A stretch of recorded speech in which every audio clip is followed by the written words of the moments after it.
Jeng, ada yang tahu judulnya?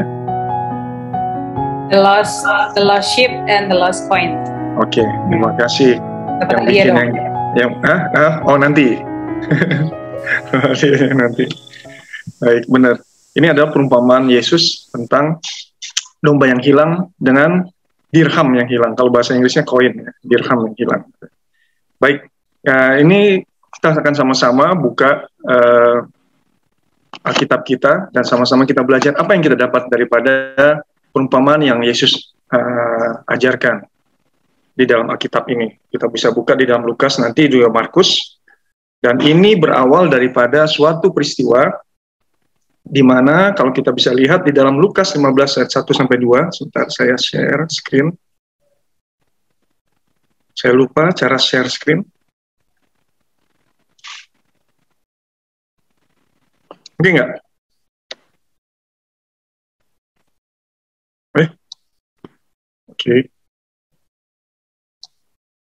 Oke, ya ini kopi tadi yang bikin. Oke, the lost sheep and the lost coin ya. Sheep itu domba ya, bukan biri-biri ya. Saya nggak tahu biri-biri mau domba sama nggak. Oke, let's say domba lah.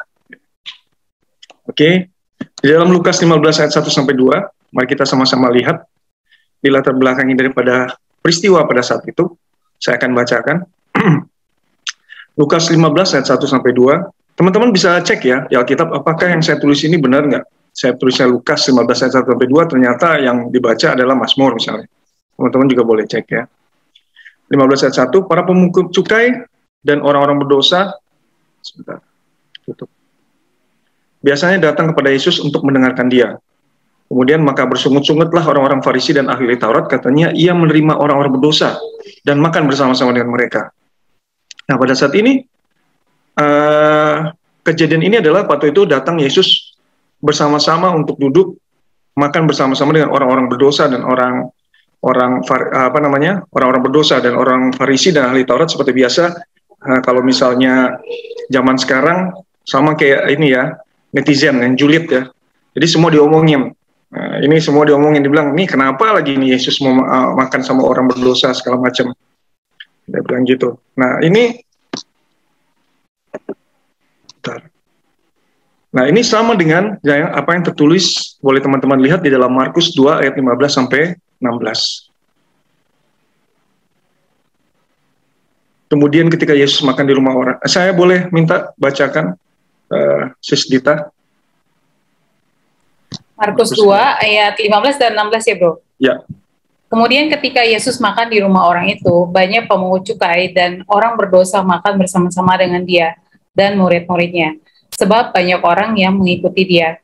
Pada waktu ahli-ahli Taurat dari golongan Farisi melihat bahwa ia makan dengan pemungut cukai dan orang berdosa itu, berkatalah mereka kepada murid-muridnya, mengapa ia makan bersama-sama dengan pemungut cukai dan orang berdosa? Baik, terima kasih Sis Dita. Nah ini benar kan, kalau ternyata orang julid itu bukan hanya pada saat netizen, dari dulu sampai sekarang ada. Ya, dan dulu itu adalah golongan Farisi dan ahli Taurat. Dan mereka melihat bahwa ngapain sih Yesus? Tapi salah nggak kira-kira kalau misalnya kita lihat dalam point of view dia mereka? Sama seperti kita ketika saya mempunyai anak, saya pasti menjaga pergaulan anak-anak saya untuk tidak berbaul atau bergaul dengan orang-orang yang berdosa, yang bisa membelok. Ini kan Yesus datang makan sama orang-orang berdosa. Nah, dari point of view daripada seorang orang tua, saya rasa nggak ada yang salah, karena nggak boleh, jangan dong, karena nanti ke bawah jelek, nanti pergaulannya membawakan kepada suatu yang tidak baik. Nah, itu kan proteksi daripada orang tua atau teman, bahkan teman kita kalau ngeliat kita bergaulnya nggak bagus, pasti kita ngasih tahu ya. Nah, apakah ahli Taurat dan Farisi itu mempunyai motif yang sama? Nah, tentu tidak, karena kita lihat tahu bahwa Yesus selama di dunia ini tidak pernah terganggu dengan hal seperti itu. Dan bukan itu yang mau ditunjukkan kepada Tuhan oleh Tuhan Yesus, tetapi adalah dia bergaul dengan siapa saja. Dia bergaul pada siapa saja, tapi tetap menjadi terang, tetap menjadi bless, tetap menjadi berkat bagi semua orang. Nah itu, dia boleh bergaul dengan siapa saja, tapi dia tidak tergoyahkan, tapi jadi berkat, ya teman-teman. Nah, apa respon Tuhan Yesus pada orang Farisi dan ahli Taurat ini? Di dalam ayat Markus 2 ayat 17, boleh Miss Amel?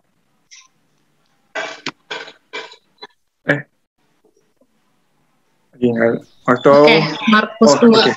Iya, oke, bisa bro. Okay. Markus 2:17, Yesus mendengarnya dan berkata kepada mereka, bukan orang sehat yang memerlukan tabib, tetapi orang sakit.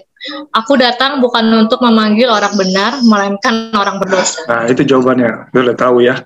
Jadi datangnya bukan karena pergaulan, tapi orang Farisi itu melihatnya jeleknya aja. Sama yang orang-orang julid itu selalu melihatnya yang jelek aja. Tapi Yesus datang ternyata untuk orang-orang berdosa. Dan ini adalah melatar belakangi dari perumpamaannya. Nah, kita lihat, kita lanjutkan di dalam Lukas itu, inilah dia. Lalu ia mengatakan, setelah dibilang gitu, dijawab, direspon oleh Tuhan Yesus, kemudian inilah Yesus kemudian mengatakan perumpamaan tersebut. Saya akan bacakan, boleh yang bacakan si Helen sampai ayat 7 aja. Lukas 15 ayat 3 sampai 7. Sini ada. Nanti yang ayat 8 sampai ayat 10 boleh Bro Paulus. Saya mohon kesediaannya untuk bisa bacakan. Si Helen baca dari ayat 15 ayat 3 sampai 7. Bro Paulus baca Lukas 15 ayat 8 sampai 10. Oke. Lukas 15 ayat 3 sampai 7. Lalu ia mengatakan perumpamaan ini kepada mereka. Siapakah di antara kamu yang mempunyai 100 ekor domba, dan jikalau ia kehilangan seekor di antaranya, tidak meninggalkan yang 99 ekor di padang gurun, dan pergi mencari yang sesat itu sampai ia menemukannya, dan kalau ia telah menemukannya, ia meletakkannya di atas bahunya dengan gembira. Dan setibanya di rumah, ia memanggil sahabat-sahabat dan tetangga-tetangganya, serta berkata kepada mereka, bersukacitalah bersama-sama dengan aku, sebab dombaku yang hilang itu telah kutemukan. Aku berkata kepadamu, demikian juga akan ada sukacita di surga, karena satu orang berdosa yang bertobat, lebih daripada sukacita karena 99 orang benar yang tidak memerlukan pertobatan. Paulus, boleh? Boleh. Ayat 8, atau perempuan manakah yang mempunyai 10 dirham, dan jika ia kehilangan satu di antaranya, tidak menyalakan pelita dan menyapu rumah, serta mencarinya dengan cermat sampai ia menemukannya. 9, dan kalau ia telah menemukannya, ia memanggil sahabat-sahabatnya dan tetangga-tetangganya, serta berkata, bersukacitalah bersama-sama dengan aku, sebab dirhamku yang hilang itu telah kutemukan. Aku berkata kepadamu, demikian juga akan ada sukacita pada malaikat-malaikat Allah, karena satu orang berdosa yang bertobat. Amin. Terima kasih Sister Helen dan Brother Paulus. Inilah perumpamaan yang dikatakan oleh Tuhan Yesus ketika setelah dia merespon daripada ahli Farisi dan ahli Taurat, orang Farisi dan ahli Taurat. Nah, di dalam perumpamaan ini teman-teman, kita bisa lihat yang tadi dibacakan oleh Sister Helen dan Brother Paulus, ada dua perumpamaan di sini, tentang domba, kemudian tentang dirham. Ya. Dua perumpamaan yang ditulis di dalam Lukas 15 ayat 3 sampai 10 ini, kalau kita perhatikan, mempunyai persamaan dan perbedaan. Jadi perumpamaan tentang domba dan tentang dirham ini mempunyai persamaan dan juga mempunyai perbedaan. Kita lihat persamaannya. Coba kita lihat persamaannya dulu. Persamaannya adalah itu bahwa ada sesuatu yang hilang. Ya.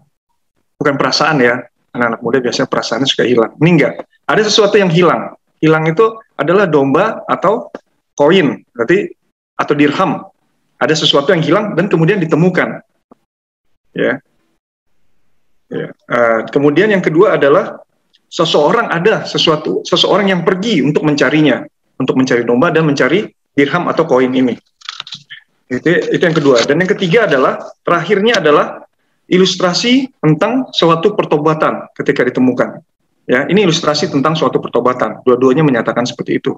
Baik perumpamaan mengenai domba ataupun mengenai dirham atau koin ini di dalam Lukas 15 tersebut. Kemudian teman-teman kita bisa belajar juga, kita lihat itu persamaannya ya teman-teman. Kita bisa lihat juga perbedaannya teman-teman. Di dalam persamaan juga ada perbedaan. Apa perbedaannya? Kalau boleh tahu. Ada teman-teman pemikiran kira-kira di mana ya bedanya? Any idea? Any thoughts? Perbedaan atau persamaan tadi? Tadi persamaan, sekarang perbedaan. Perbedaannya kalau untuk yang domba ini dia sadar banget kalau dia hilang kan. Dia bisa minta tolong. Tapi kalau untuk dirham ini dia nggak sadar kalau dia hilang, dan dia nggak tahu juga dia mau minta tolong ke siapa juga kalau dia sadar ya. Tapi intinya kan dia nggak sadar ya. Oke, terima kasih. Itu deep ya perbedaan yang dibahas sama sis kita.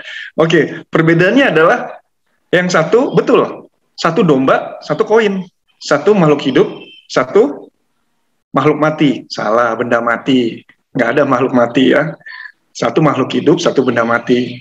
Ya. Jadi betul juga dikatakan bahwa perbedaannya adalah satu domba itu apa namanya? Dia tersesat karena dia melakukan sesuatu dan dia tahu dia sesat. Kemudian ketika domba sesat itu kan bisa berteriak-teriak dia, memanggil gembalanya atau manggil mamanya. Dia lapar, haus, dia terasa, ya, dia memanggil. Nah yang satu lagi enggak.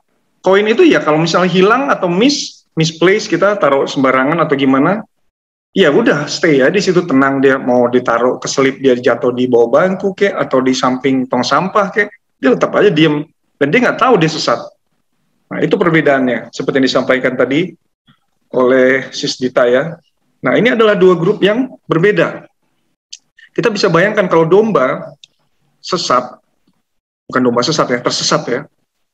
Dia tersesat, dia pergi, dia tahu dia tersesat. Dia apa? Domba, kalau domba mengeong, bukan mengembik. Ini kebiasaan cerita keponakan jadi begini nih. Domba itu mengembik, bukan sih? Itu kambing ya mengembik ya. Domba apa sih? Pokoknya teman-teman tahu lah ya, mengeluarkan suara. Oke, let's say bisa mengembik. Nah, dia ngomong. Dia tinggal teriak-teriak, dia lapar, dia haus, dia pincang kek, nyangkut kek, bulunya udah botak dikit kek, gara-gara nyasar dikit. Dia tahu, waduh, saya nyasar nih, gue nyasar nih, ada sesuatu yang harus gue lakukan, gue teriak, minta tolong lah, apa segala macam. Nah, tetapi, koin enggak, kegelinding dia segala macam, nggak mungkin dia teriak, udah diem aja di situ. Mau dia kegelinding seperti yang saya sampaikan tadi, di bawah meja kek, di mana kek, at any place gitu loh, ya enggak, kondisinya seperti apa, mau berdebu segala macam, dia akan stay seperti itu, dan dia tidak tahu bahwa dia apa, dia tersesat. Okay. Dan tetapi dua-duanya yaitu memerlukan apa, memerlukan seseorang teman-teman. Ternyata kita lihat ya dari perumpamaan itu, dua-duanya memerlukan seseorang untuk mencarinya, mau yang hidup ataupun yang benda mati, tetap dua-duanya memerlukan seseorang untuk mencarinya. Nah, di dalam ilustrasi ini pertobatan itu adalah ujung-ujungnya pertobatan. Nah, pertobatan itu definisinya apa sih? Pertobatan itu adalah definisinya yang saya tahu adalah perubahan pemikiran atau perubahan mindset sehingga melakukan perubahan di dalam kehidupan. Betul nggak teman-teman? Nah, pertobatan itu yang kita tahu adalah perubahan itu datang dari mana? Datang dari hati sendiri, datang dari diri sendiri, atau datang dari sesuatu, dari orang lain, kayak dari apa? Pertobatan itu datang dari mana, teman-teman? Menurut teman-teman bagaimana? Diri sendiri. Diri sendiri, terima kasih. Ada lagi pemikiran yang lain? Ya, pertobatan, ya. Pertobatan ke perubahan mindset, kemudian dalam hati. Nah, itu datang dari diri sendiri atau gimana? Sis Dita kayaknya mau ngomong tadi. Sis Dita biasanya mau menyampaikan pendapat. Pertobatan, aku rasa itu memang datang dari tuntunan Roh Kudus kan, untuk menuntun kita supaya bertobat. Kalau mungkin dari diri sendiri, ya mungkin itu juga nggak murni sih dari diri kita, karena kecenderungan kan kita adalah orang yang penuh dengan kedagingan gitu. Jadi tendensinya tuh pasti nggak mau bertobat secara murni gitu. Tapi kalau kita dituntun oleh Roh Kudus, ya kita bisa bertobat sepenuhnya. Menurut aku ya. Baik, terima kasih. Nah, apakah domba dan koin ini mengalami suatu perubahan? Apakah domba ini berubah dalam perumpamaan ini? Ada seseorang datang, dia panggul di bahunya dengan gembira, sama juga dengan koin ditemukan tidak ada perubahan. Jadi dari mana perubahan pertobatan itu datang? Menurut Alkitab, mari kita pelajari sama-sama. Di dalam Roma 2 ayat 4. Ya teman-teman kita lihat ya, Roma 2 ayat 4. Ini saya pencet kok nggak ada nih. Oke. Roma 2 ayat 4. Boleh Bro Jun bacakan?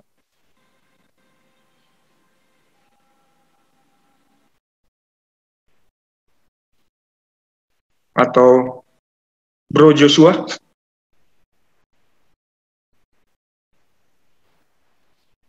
Boleh bacakan dalam Roma 2 ayat 4 yang sudah tulis di sini.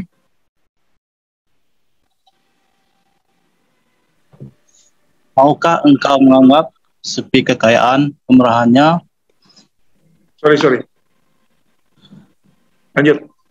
Kesabarannya dan kelapangan hatinya. Tidakkah engkau tahu bahwa maksud kemurahan Allah ialah menuntut engkau kepada pertobatan? Terima kasih Brother Joshua. Dalam Roma 2 ayat 4, saya akan highlight, emphasize di dalam apa? Maksud kemurahan Allah menuntun engkau kepada pertobatan. Ternyata kemurahan Allah yang menuntun kepada suatu pertobatan.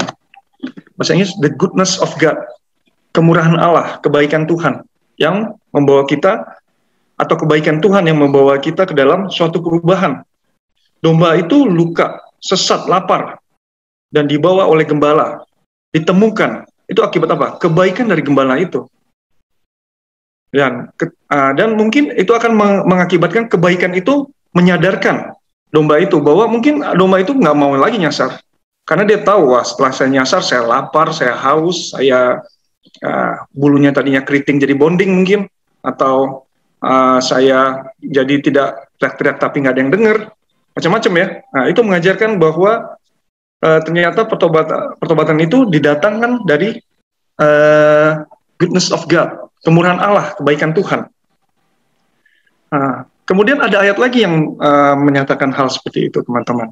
Jadi kita lihat di dalam Kisah Para Rasul 11 ayat 18.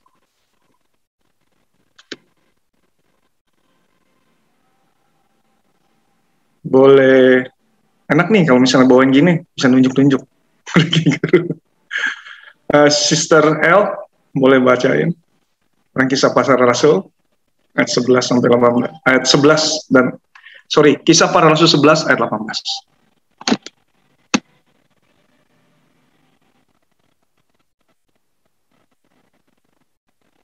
Oh, Sis L mungkin nggak jaringan kali ya. Kalau gitu, Sis Dita lagi deh. Oke, ayat 18. Ketika mereka mendengar hal itu, mereka menjadi tenang, lalu memuliakan Allah. Katanya, jadi kepada bangsa-bangsa lain juga Allah mengaruniakan pertobatan yang memimpin kepada hidup. Jadi, Allah mengaruniakan apa? Pertobatan yang memimpin kepada hidup. Jadi domba dan koin akan menjadi begitu. Ya, tetapi karena kebaikan daripada orang yang mencarinya, yaitu gembala dan wanita itu. Sehingga apa? Mereka bisa melihat kebaikan itu dan mengalami pertobatan. Itu yang kita pelajari ya. Ini bukan pendapat kita, tetapi apa yang tertulis di dalam Alkitab. Oke, jika kita mau perubahan permanen, di mana bukan menjadi baik secara tidak sengaja, nggak ada orang menjadi baik dengan tidak sengaja. Tiba-tiba gue bangun hari pagi-pagi, gue baik. Yang namanya Hanafi, kayak di film-film kan ada bunderan gini, langsung gini ngomongnya. Nggak langsung gitu. Jadi nggak langsung ada orang sekarang pertobatan, saya bertobat, enggak. Tetapi karena apa? Karena pengertian atau kesadaran. Pengertian ada sesuatu yang baik dilihat dari kebaikan daripada Tuhan. Tadi video tadi kan, melihat kebaikan Tuhan sehingga apa? Kebaikan orang dan memuliakan Tuhan. Nah itu Inline kan, inline. Ini semuanya inline. Kemudian kita lihat ayat berikut lagi yang menunjukkan hal tersebut. Di dalam 2 Timotius 2 ayat 25. Bisa baca. Ini nggak apa-apa saya baca. 2 Timotius 2 ayat 25, teman-teman. Dan dengan lemah lembut dapat menuntun orang yang suka melawan. Sebab mungkin Tuhan memberikan kesempatan kepada mereka untuk bertobat dan memimpin mereka sehingga mereka mengenal kebenaran. Nah, teman-teman bisa lihat, ada 3 ayat yang sudah membuktikan atau memberikan kepada kita bahwa Tuhanlah yang memberikan apa? Pertobatan, karunia pertobatan datang kepada Tuhan. Ya karena apa? Kebaikan itu daripada Tuhan itu sendiri. Jadi teman-teman, sebenarnya kita hanya mau datang aja ya. Ada semua itu datang daripada Tuhan. Karunia untuk bertobat, pengertian, ya. Karena kalau kita datang daripada Tuhan, daripada kita sendiri, pemikiran kita sendiri, kadang-kadang kita mempunyai berkompromi atau menjustify, membenarkan hal-hal kita ketika kita sesat. Kita bertobat, nggak apa-apalah. Misalnya kayak Robin Hood, ya kan? Nggak apa-apalah, mencuri, merampok demi kebaikan. Ini kan kita bagikan pada orang benar, misalnya. Ya enggak, teman-teman? Banyak hal seperti yang kita mencoba untuk apa? Menjustifikasi daripada kesesatan kita atau loss-nya kita daripada jalan Tuhan. Nah, itu yang kita dapat pelajari daripada perumpamaan tersebut sebagiannya ya. Kemudian kita tahu bahwa pertobatan itu daripada Tuhan. Kemudian domba itu apa? Wanita itu apa? Mari kita sama-sama belajar. Kita lihat. Mungkin sudah tahu ya domba itu mewakili siapa ya? Ya, domba itu adalah kita. Kita itu adalah manusia. Kita berkumpul di sini bukan semua orang ya. Domba sama dengan kita. Bukan berarti kita domba ya. Maksudnya ini perumpamaan. Saya tidak, nanti kan dikit-dikit ntar screenshot, oh Hanafi katanya mengatakan bahwa domba itu sama dengan manusia. Enggak. Domba itu perumpamaannya adalah kita. Di dalam Lukas 15 ayat 7. Saya akan bacakan. Aku berkata kepadamu, demikian juga akan ada sukacita di surga, karena satu orang berdosa yang bertobat, lebih daripada sukacita karena 99 orang benar yang tidak memerlukan pertobatan. Nah, teman-teman tadi kan ada 100 domba, satu domba tersesat. Nah, ini sama. 99 orang benar tidak memerlukan pertobatan, tapi satu orang. Jadi domba itu represent us. Nah, berikut ayat berikut lagi, teman-teman. Di dalam 1 Petrus 2 ayat 25. Sebab dahulu kamu sesat seperti domba. Nah, domba yang sesat tadi. Tapi sekarang kamu telah kembali kepada gembala dan pemelihara jiwa. Apalagi ayat yang mengatakan bahwa domba adalah kita. Yesaya 53 ayat 6. Kita sekalian sesat seperti domba, masing-masing kita mengambil jalannya sendiri. Tetapi Tuhan telah menimpakan kepadanya kejahatan kita sekalian.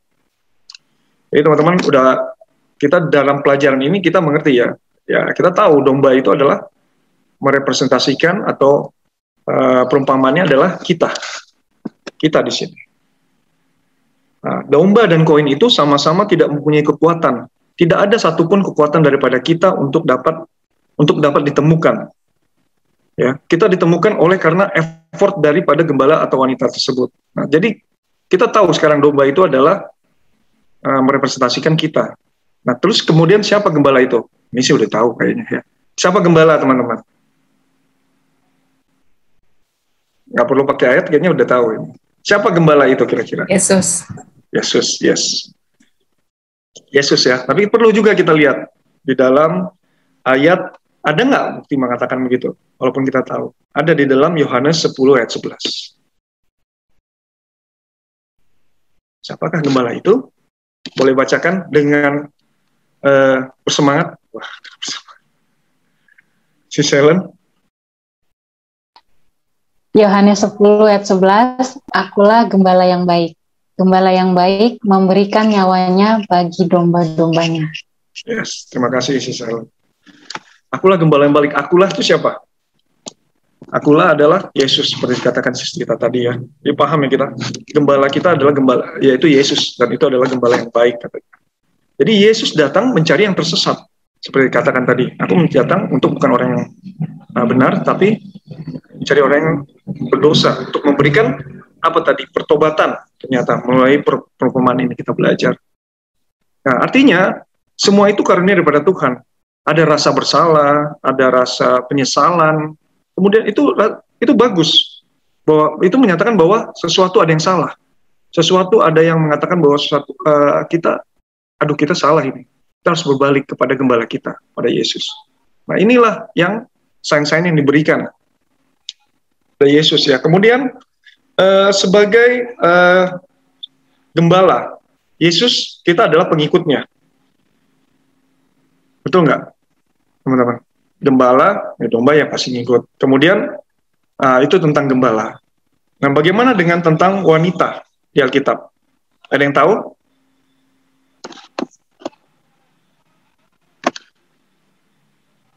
Siapakah wanita itu? Dalam Efesus 5 ayat 25. Hai suami, kasihilah istrimu sebagaimana Kristus telah mengasihi jemaat dan telah menyerahkan dirinya baginya. Nah, di sini di ayat ini katakan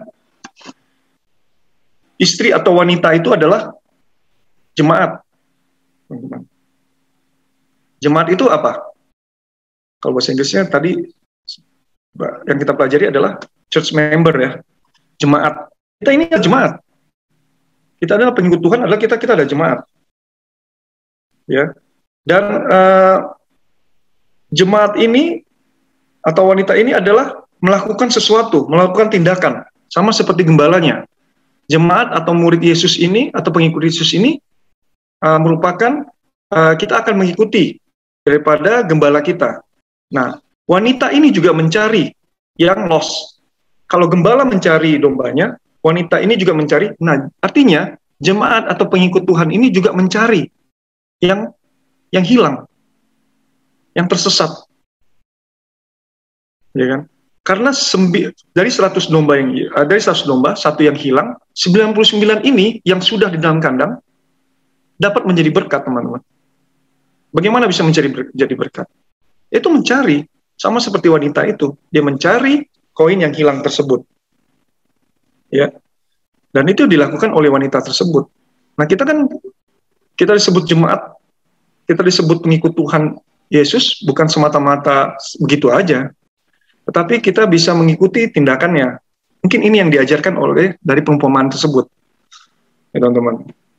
Bahwa pekerjaan gembala, apa yang telah dilakukan gembala, yaitu menyelamatkan yang hilang. Kita juga sebagai pengikut Kristus, kita dapat membagikan sukacita kita. Saya yakin kalau begitu sesuatu kita mengenal Tuhan Yesus, mengenal tentang kasih-Nya yang luar biasa, ketika kita mendapat sesuatu yang berharga ini, kita tentu mau bagikan pada orang-orang. Untuk mencari orang-orang yang yang seperti koin tadi, dia nggak tahu dia hilang. Santai aja, dia comfort zone. Nggak apa-apa, gue begini. Oke aja, no problem, katanya. Enggak, aku nggak sesat lah, biasa aja. Gue lakuin kayak gini, katanya. Dia bilang gitu. Nah, kita yang cari hal-hal seperti itu, teman-teman. Itu yang diajarkan oleh perumpamaan tersebut. Karena apa yang wanita lakukan di dalam perumpamaan itu? Apakah yang wanita itu lakukan? Di dalam Lukas 15 ayat 8. Nggak ada ya, ternyata ininya ayatnya. Saya bacakan. Ini harusnya di dalam Lukas 15 ayat 8. Atau perempuan mana yang tadi ya? Atau perempuan manakah yang punya 10 dirham dan jika ia kehilangan satu di antaranya tidak menyalakan pelita? Apa yang dilakukan oleh wanita ini? Dia menyalakan pelita dan menyapu rumah serta mencarinya dengan cermat sampai ia menemukannya. Apa yang dilakukan? Pertama adalah menyalakan pelita atau lilin. Lilin adalah jemaat di dalam Wahyu 1 ayat 20. Kemudian ada pelita, ada terang, teman-teman. Di dalam Mazmur 119 ayat 105, firman-Mu itu pelita bagi kakiku dan terang bagi jalanku. Jadi ada terang, ada firman Tuhan. Kemudian dirham. Dirham itu keping perak. Keping perak. Keping perak. Kalau keping emas apa, teman-teman, namanya? Ada yang tahu? Koin ya? Bukan. Dinar.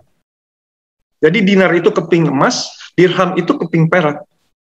Nah, apa keping perak ini di dalam Alkitab? Dalam Mazmur 12 ayat 6, janji Tuhan adalah janji yang murni bagikan perak yang teruji. 7 kali dimurnikan dalam dapur peleburan di tanah. Apa yang wanita itu lakukan? Membawa terang, membawa firman Tuhan artinya kepada yang tersesat, teman-teman. Dia mencari dengan cermat, bukan mencari gini doang. Kadang-kadang saya juga hilang barang kan, ada yang keselip. Nah, kalau orang tua dulu itu suka gitu. Saya masih ingat nih, walaupun waktu saya kecil ya, setiap saya nyari kalau ada yang hilang, saya ngomong, "Mam, ada yang lihat ini nggak?" segala macam. Makanya kalau nyari jangan pakai apa? Jangan pakai mulut, pakai mata katanya. Nah, orang tua suka kayak gitu. Saya nggak tahu teman-teman pernah nggak? Saya gituin. Jadi mencarinya dengan cermat, nggak gini dengan berdiri. Ada yang lihat nggak? Ini hilang? Nggak, udah diomelin masih. Jadi mencarinya dengan cermat. Nah, itu yang dilakukan oleh wanita tersebut. Oke. Berikutnya adalah dalam terang tadi sudah disampaikan bahwa terang itu adalah firman ya. Firman pelita bagi kaki. Firman itu adalah pelita bagi kakiku dan terang bagi jalanku. Kemudian dirham juga kita sudah pelajari di dalam ini adalah janji Tuhan. Nah, inilah yang perumpamaan dari dua perumpamaan itu yang kita dapat pelajari pada malam ini, yaitu bagaimana kita bisa bahwa kita tahu bahwa kita tidak ada kuasa atau apapun untuk dapat melakukan untuk bisa kembali, tetapi Tuhan yang menuntun kita untuk dapat kembali kepada gembala kita. Ya, itu adalah karunia. Pertobatan juga adalah karunia, bukan effort kita. Kita hanya perlu datang kepada Tuhan. Kemudian apa yang kita lakukan terhadap kebaikan pada Tuhan ini, kita menjadi seperti wanita itu, menjadi good followers, memberikan action yang sama seperti gembala kita lakukan, mencari dengan cermat, memberikan firman Tuhan. Kenapa selalu balik-balik firman Tuhan? Ya kayak gini, sharing-sharing kayak gini perlu menguatkan kita. Bahkan saya yakin nggak semua orang dengan konsisten. Saya yakin ya teman-teman, ada berapa nih sini kita? 14 termasuk saya, 13 lah.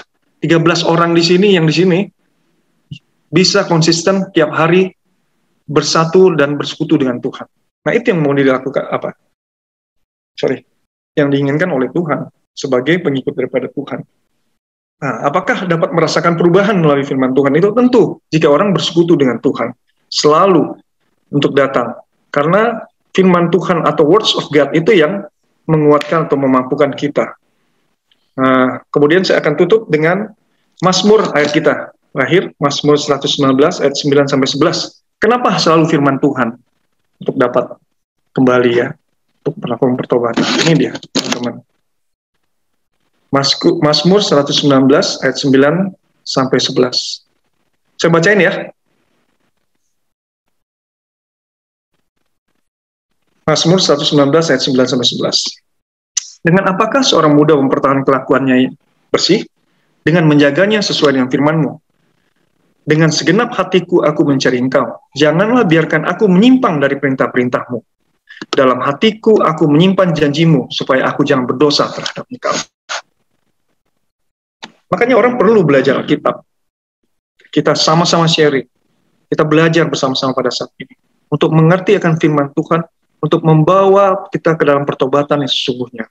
Untuk merasakan kebaikan Tuhan. Seperti sharing kemarin, waktu bincang seru di Telegram. Bagaimana kebaikan Tuhan tidak pernah akan merasa jemu untuk kita datang kepadanya. Ya. Makanya kita akan bisa datang kepada Tuhan layaknya seperti domba yang hilang. Kemudian kita menjadi domba yang benar.